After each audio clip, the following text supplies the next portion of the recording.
O'zbekiston va Yevropa Ittifoqi davlatlari o'rtasidagi madaniy-gumanitar aloqalarni kengaytirish bo'yicha ishlarni amalga oshirish doirasida joriy yilning 21-may kunida Belgiyadagi O'zbekiston Respublikasi elchixonasi binosida dipmissiya ko'magida 2021-yilning boshida tashkil etilgan Bryussel-O'zbekiston do'stlik guruhi a'zolarining uchrashuvi bo'lib o'tdi. Bryusselda qabul qilingan barcha xavfsizlik choralari va karantin qoidalariga rioya qilgan holda tashkil qilingan tadbirda o'zbek diasporasi, shuningdek Benelux davlatlari siyosiy va ekspert tahliliy doiralari hamda ommaviy axborot vositalari vakillari ishtirok etdi. Tadbir boshida so'zga chiqqan Benelux davlatlaridagi O'zbekistonning favqulotdagi va muxtor elchisi Dilyor Hakimov mehmonlarga respublikamizda yuz berayotgan muhim jarayon va voqealar haqida ma'lumot berdi.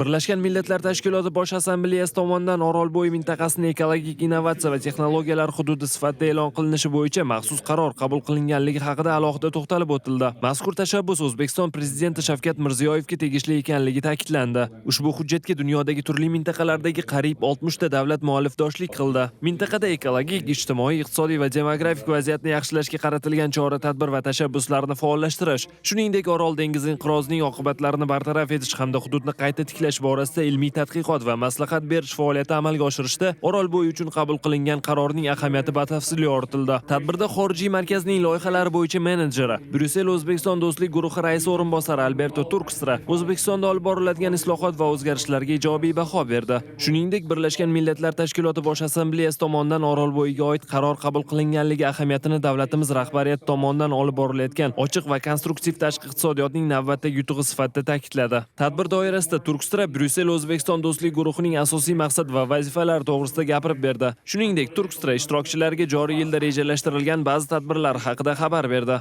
Xususan, do'stlik guruhi tomonidan O'zbekiston Respublikasi mustaqilligining 30 yilligiga bag'ishlangan Diplomatic World jurnalining maxsus nashri chop etilishi rejalashtirilgan. Ushbu nashrda mustaqillik davrida respublikamiz tomonidan erishilgan asosiy yutuqlar haqida axborot joylashtiriladi. Do'stlik guruhining tadbirlari mehmonlarda katta qiziqish uyg'otdi. Ishtirokchilar ularni qo'llab-quvvatlab, O'zbekiston va Yevropa Ittifoqi davlatlari o'rtasidagi madaniy-gumanitar hamkorlikni yanada mustahkamlashdagi ahamiyatini ta'kidlab o'tdi.